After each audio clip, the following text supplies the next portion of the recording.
What's the outlook, Your Excellency, on what the GMMC and others will decide at the next meeting in terms of the supply that you're pushing back to the market? Well, the JMMC is an advisory monitoring committee that is a sub-organ of the whole OPEC ministerial meeting. The JMMC does not make any decisions on production adjustments. It's a body that monitors the market conditions and monitors the compliance with the agreements that are in place. So the JMMC meets tomorrow, and as usual, the ministers will look into all the data, the presentations that we at the OPEC Secretariat will present to the ministers, and they will take note of these matters and see. For us in the OPEC Secretariat, you asked earlier on about how we see the market. We see the global economy robust and quite resilient, growing this year at 3.1% global GDP.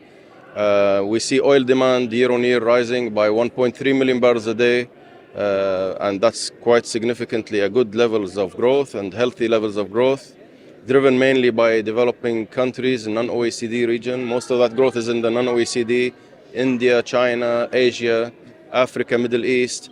We see still good levels of demand for jet fuel, aviation fuel, because of strong summer traveling still ongoing. Actually, in many parts of the world, jet fuel demand is now reaching pre-pandemic levels, which is a very strong growth. Gasoline demand, we still see inventories declining on a weekly basis in the United States. So these are all signs of strong global oil demand growth. How much of the growth in terms of supply is coming from Africa? And do you have very strong conditions that you think Africa can meet its own quota and stay on track? Well, African producers that are part of OPEC, we know we have 6 African countries part of OPEC, including, of course, Nigeria, one of our proud members. In fact, Nigeria is our largest African producer within the group of OPEC.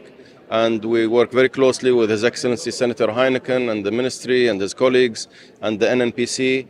And of course, everybody now is regulating their production based on the existing arrangements for production adjustments. So it is not a matter of how much is the total for Africa versus others. It's a whole group arrangement. And of course, when we look at the wider OPEC Plus collaboration with OPEC Plus, which are the 10 producers that are non-OPEC members, also part of this whole agreement or whole alliance, that we have to make sure that there's always a stable market, and that the aim and objective of OPEC Plus is to make sure that there's always stability and equilibrium in the market between supply and demand levels.